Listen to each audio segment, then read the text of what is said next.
Good morning, నమస్కారం, నమస్కార్. ఇంకా ఈ ప్రత్యేక మెసేజ్ మ్యాన్కైండియన్ ఫ్యామిలీస్ కోసం,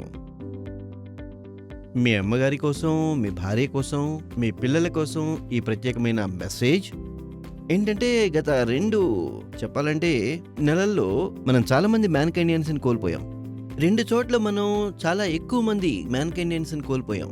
1 రోడ్ యాక్సిడెంట్స్, మోటార్ బైక్ నడిపేవారు వేగంగా నడుపుతూ ఫోన్లలో సోషల్ మీడియాను చూస్తూ ఉండడం, నాట్ వేరింగ్ హెల్మెట్ వారి చేతికి ఉంటుంది, తలకు ఉండదు. ఉండాల్సింది అసలు తలకు కదా. అది ముఖ్యమైన కారణాల్లో ఒకటి. బేసిక్గా రెండో కారణం ఏంటంటే హార్ట్ ఫెయిల్యూర్స్ కారణంగా కార్డియాక్ అరెస్ట్, అలాగే క్యాన్సర్. చూడండి, ఈ 2 ఫ్రంట్స్లో అందరూ కూడా చాలా కాన్షియస్గా ఉండాల్సి ఉంటుంది. మీరు ఎప్పుడైనా మీ ఇంటి నుంచి బయలుదేరినప్పుడు ఇంటిలో ఉన్న ప్రతి ఒక్కరి అతి ముఖ్యమైన ప్రయారిటీ ఏమై ఉండాలంటే, మీ బిడ్డ కానీ భర్త కానీ ఇంటి నుంచి బయలుదేరితే వాళ్ళు ఖచ్చితంగా హెల్మెట్ పెట్టుకునేలా చూడాలి. ఇది చాలా ఇంపార్టెంట్. ఇటీవల కాలంలో మనొక మెడికల్ ర్యాప్ని రాంచీ నుంచి ఎయిర్ లిఫ్ట్ చేయడం జరిగింది. ఢిల్లీ మేదాంతాలో చేర్పించారు. అతను మరణించాడు కూడా. చూడండి, ఆ కుర్రాడు చాలా మంచివాడు. మనం మేనేజర్ని కోల్పోయాం. ఈ విషయం నేను ప్రస్తావించాను కొద్ది రోజుల క్రితం. Fantastic, very good. మేము చాలా బాధపడ్డాం. కంపెనీ విషయాలు ఇన్ టర్మ్స్ ఆఫ్ ఎంత డబ్బు ఖర్చు పెట్టింది, అతను మన కంపెనీతో ఎంత సమయం గడిపాడు, ఎంత అభివృద్ధి సాధించేవాడు. కానీ ఇది అస్సలు నథింగ్. మీరు కోల్పోయిన దానికంటే ఎక్కువేమీ కాదు. బిడ్డ ఇంటి నుంచి బయటికి వెళ్తాడు, ఒక భార్య యొక్క భర్త బయటికి వెళ్తాడు, తండ్రి వెళ్తాడు. నిజంగా ఇది చాలా పెద్ద లాస్. కంపెనీకి కలిగే లాస్ తక్కువే, మీకెంత పెద్ద నష్టమో ఒక ప్రమాణం చేయండి. ఏ సమయంలోనైనా మీ భర్త కానీ కొడుకు కానీ బయటికి వెళుతుంటే ప్రాపర్గా చెప్పండి, నిదానంగా నడపండి, సోషల్ మీడియాలో ఉండకండి అని. డ్రింక్ అండ్ డ్రైవ్ ఏమాత్రం చేయకూడదని కూడా చెప్పండి. ఇక రెండవ విషయం ఏంటంటే, చాలామంది మెడికల్ ర్యాప్స్ ఇంకా మేనేజర్లు చూసింది ఏంటంటే, వాళ్ళు చాలా బరువు పెరిగారు. ప్రాస్పారిటీ అంటే కేవలం బరువు పెరగడం కాదు. బరువు ఎక్కువ అవడం వల్ల మనందరికీ తెలుసు డయాబెటీస్, హైపర్ టెన్షన్, మోకాళ్ళ సమస్యలు, నడుముకి సంబంధించిన సమస్యలు ఏర్పడతాయి. మీ బరువు చూసుకోండి. మీరేమనుకుంటున్నారు, మీకు వ్యాధులు కలగవనే? కలుగుతాయి. దయచేసి ఈ విషయాల్లో కాస్త జాగ్రత్తగా ఉండండి. ఇవి చాలా ఇంపార్టెంట్ విషయాలు. నేనెప్పుడు మర్చిపోను, మ్యాన్కైండ్ యొక్క మొదటి లవ్ అంతా యాక్చువల్గా వారి స్టాఫే. ఆ విషయాన్ని దృష్టిలో ఉంచుకుంటూ మన మేనేజర్స్ చాలా మంది మెడికల్ ర్యాప్స్ ఇళ్లను సందర్శించడం జరుగుతుంది. ఎందుకు పంపబడ్డారు?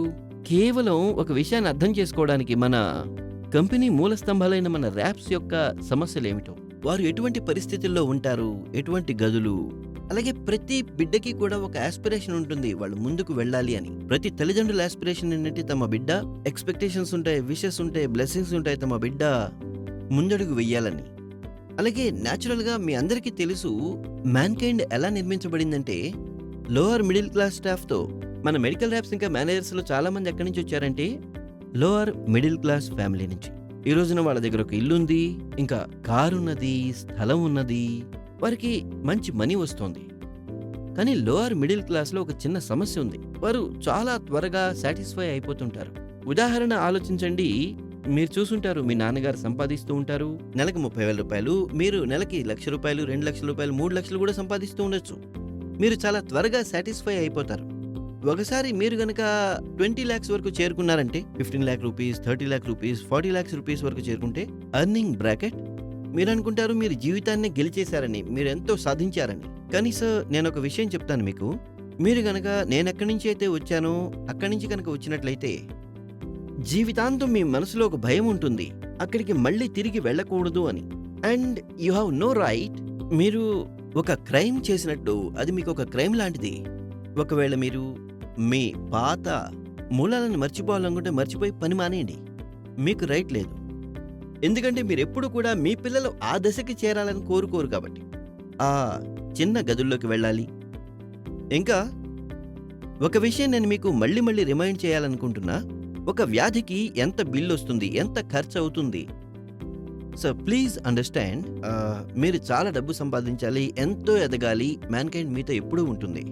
అందుకు మేము మీకు ఎప్పుడూ హెల్ప్ చేస్తాం, మిమ్మల్ని మీరు డెవలప్ చేసుకోవడానికి. సో నేను మీకు కేవలం చెప్పేది ఏంటంటే, మా నెక్స్ట్ ఎయిమ్ మ్యాన్కైండ్లో ఏమిటంటే, మన వారిని మెంటల్‌గా డెవలప్ చేయాల్సి ఉంటుంది.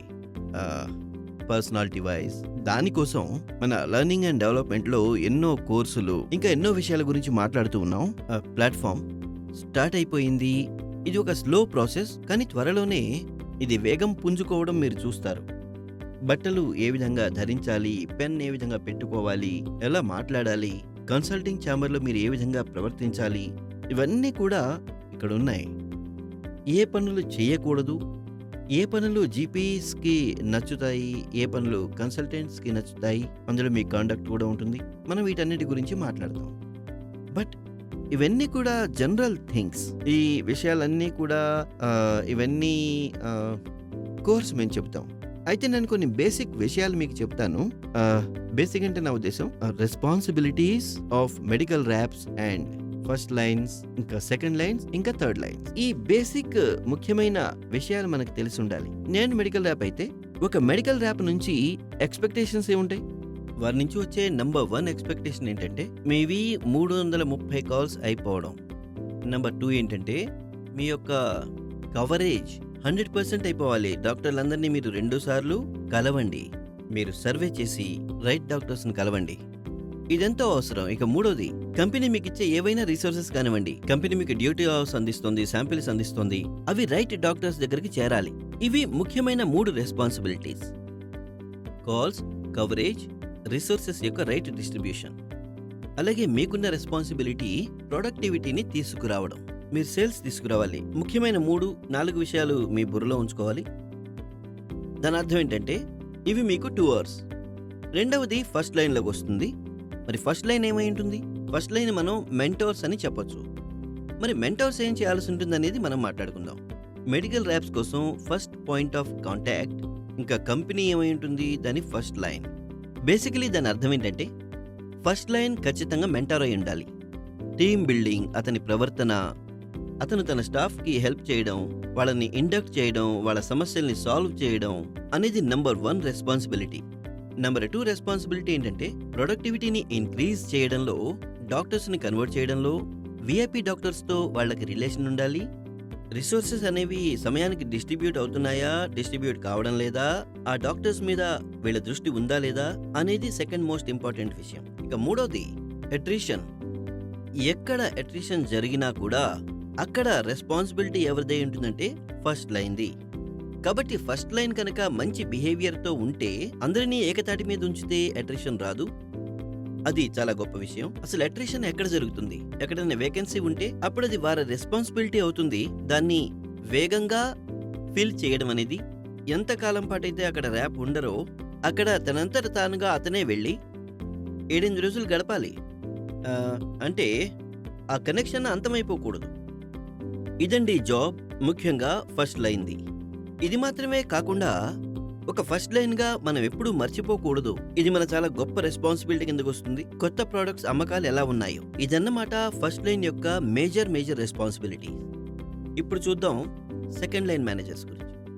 సెకండ్ లైన్ ఏం చెప్పాలంటే ఒక రకంగా చెకర్.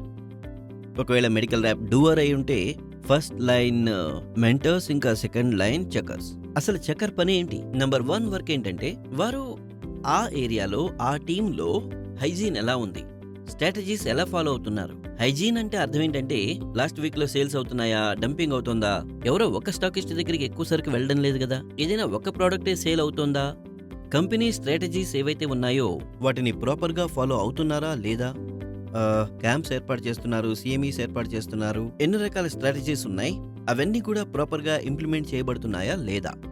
ఇది మాత్రమే కాకుండా ఎక్స్ట్రీమ్లీ ఇంపార్టెంట్ జాబ్ ఏంటంటే టాప్ డాక్టర్స్ ని కన్సల్ట్ చేయడం మీద పని చేయడం. టాప్ డాక్టర్స్ ని కన్వర్ట్ చేయడంలో వారి కంట్రిబ్యూషన్ ఏమిటి, దాని మీద వారు ఎంత పని చేస్తూ ఉన్నారు అనేది one of the most important responsibility of A second line managers. అంతేకాకుండా ఎక్కడైతే వీక్ టీమ్ ఉంటుందో సెకండ్ లైన్ మేనేజర్స్ విజిట్స్ ఉండాలో అక్కడ చెకింగ్ ఉండాలి. ఏ విధంగా మనం అక్కడ హెల్ప్ చేయగలం, అక్కడ మనం ఎన్వైరన్మెంట్ ని ఏ విధంగా మార్చగలం, అలాగే మనం కేవలం మొరాల్స్ ని ఎలా బూస్ట్ చేయగలం మన టీమ్వి అనేవి very very important responsibilities. Last but not least second line యొక్క చాలా ఇంపార్టెంట్ రెస్పాన్సిబిలిటీ వేకెన్సీస్ ప్రాపర్గా ఫిల్ అవుతున్నాయా లేదా, కొత్త ప్రోడక్ట్స్ అమ్ముడవుతున్నాయా లేదా. ముఖ్యంగా చెప్పాలంటే మీరు సెకండ్ లైన్స్ కనుక చూసినట్లయితే, హైజీన్‌ని చూసినట్లయితే తేడా ఏం లేదు గదా! సేల్స్ బాగానే ఉన్నాయా? ట్రెండ్ సరిగ్గానే ఉందా? వేకెన్సీస్ మేనేజ్‌మెంట్ ఎలా ఉంది? టాప్ కన్సల్టెంట్స్ విషయంలో ఎలా పని జరుగుతోంది? ఆహ్, ఇవన్నీ కూడా రెస్పాన్సిబిలిటీస్ ఉన్నాయి. అలాగే బిగ్ టీమ్స్ దగ్గరికి వెళ్లి బిగ్ టీమ్స్‌ని కరెక్ట్ చేయడం. ఎందుకంటే ఇది వారి రెస్పాన్సిబిలిటీ. తన టీమ్‌కి అతనే ఒక ఓనర్. ఆ టీమ్‌కి అతనే అన్నీ. సెకండ్ లైన్ మేనేజర్ యొక్క బాధ్యతలు అవన్నమాట. ఇప్పుడు మనం స్టేట్ హెడ్ గురించి మాట్లాడుకుందాం. ఎందుకంటే రేపటి రోజున ఎంతో మందికి స్టేట్ హెడ్ ఒక యాస్పిరేషన్ కావచ్చు. అతని పని టోటల్ స్టేట్‌ని, టోటల్ ఏరియా మేనేజర్స్‌ని, ఆర్ఎమ్స్‌ని రివ్యూ చేయడం. ఆర్ఎం ఎలా పనిచేస్తూ ఉన్నారు? ప్రాపర్ ఎన్వైరన్మెంట్ క్రియేట్ చేస్తున్నారా లేదా అనేదంతా కూడా అతని రెస్పాన్సిబిలిటీనే. కానీ అతను అది ఎలా చేస్తాడు? అతనికి ఆ డాటా చదవడం రానంత వరకు అది ఎక్స్టర్నల్ కానీ ఇంటర్నల్ కానీ రెండు.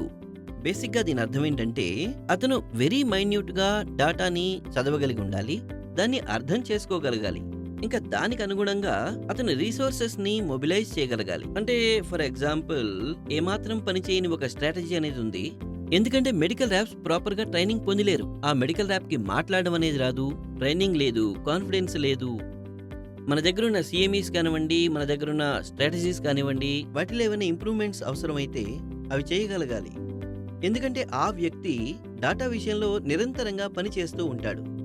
అది డాటా ఏం చెబుతోంది, ట్రెండ్ సరిగ్గా నడుస్తోందా లేదా, ఏ విషయంలో అయితే పని చేయడం మొదలుపెట్టామో అది జరుగుతోందా లేదా, ర్యాప్స్ ఎలా పనిచేస్తున్నారు, ఆర్ఎమ్స్ ఎలాంటి ఎన్వైరన్మెంట్ క్రియేట్ చేస్తున్నారు.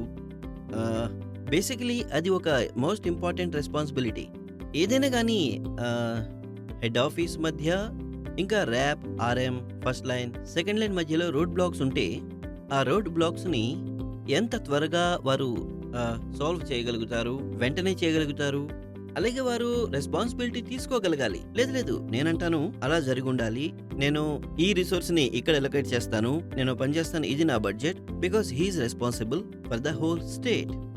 కాబట్టి అతని రెస్పాన్సిబిలిటీ ఎప్పుడు వస్తుందంటే అతను ఈ పనినంతటిని ఎలాంటి డాటాని అనలైజ్ చేయకుండా, తన ఆర్ఎంస్ యొక్క స్ట్రెంగ్స్ అండ్ వీక్నెసెస్ ని అర్థం చేసుకోకుండా, మీరు ఒక ఆర్ఎంని కనుక అనలైజ్ చేసినప్పుడు ఏరియా మేనేజర్ని బేసికలీ ఇండైరెక్ట్లీ అనలైజ్ చేస్తే మీరు అనలైజ్ చేయొచ్చు మెడికల్ ర్యాప్స్ ను కూడా. ఒక స్టేట్ హెడ్ లేదా ఆర్ఎం కనుక తన ర్యాప్స్ తో కలిసి పనిచేసినప్పుడు అతనికి విషయం అర్థమవుతుంది, అతను డాటాను వెంట తీసుకువెళ్తాడు. కాబట్టి బేసికలీ పని చేస్తున్నప్పుడు వారి మైండ్ లో డేటా ఉంది కాబట్టి వర్కింగ్ సమయంలో అతను ఆ డాటాని మ్యాచ్ చేసే ప్రయత్నం చేస్తాడు. ఎవరైతే డాటాను ప్రస్తావిస్తారో మూల విషయాలు ఏవైతే ఉన్నాయో అవి పరస్పరం కలుస్తాయా లేదా, స్టాకిస్టులు ఏమంటారు, కెమిస్టులు ఏమంటారు, ప్రిస్క్రిప్షన్ ఏం చెబుతుంది, ఎండ్ డేటా ఏమంటుంది, జనం ఏ విధంగా బిహేవ్ చేస్తున్నారు, లోపం ఎక్కడుంది, ఎవరికి ఎటువంటి ట్రైనింగ్ కావాలి, ఎక్కడి నుంచి హెడ్ ఆఫీస్ సరిగ్గా రెస్పాండ్ కావడం లేదు, రోడ్ బ్లాక్స్ ఎక్కడ ఉన్నాయి, ఇవన్నీ కూడా ఒక స్టేట్ హెడ్ యొక్క రెస్పాన్సిబిలిటీస్. నేను ఈ విషయాలు ఎందుకు ప్రస్తావిస్తున్నానంటే ఇన్ ఫ్యూచర్ మీ యొక్క ట్రాన్స్పరెన్సీ మీటింగ్ లో మీ యొక్క వ్యూస్ ఈ లైన్స్ గురించే ఉంటాయి. అలాగే మేము ప్రామిస్ చేసినట్లు ఇప్పుడు మేము మ్యాన్కైండియన్స్ ని ప్రమోట్ చేస్తూ ఉన్నాము. అక్కడ ఎటువంటి వేకెన్సీస్ ఉన్నాయి, అవి ఫిల్ అయిపోయాయా, అలాగే రాబోయే కాలంలో బయట నుంచి మనం తీసుకోము. ఎక్సెప్షన్స్ ఎప్పుడు కూడా ఉంటూనే ఉంటాయి. ఎక్సెప్షన్ అంటే 1 or 2%, 3%, 4%, అంతకంటే ఎక్కువ ఉండదు. అంతకు మించిన ఎక్సెప్షన్స్ ఉండవు.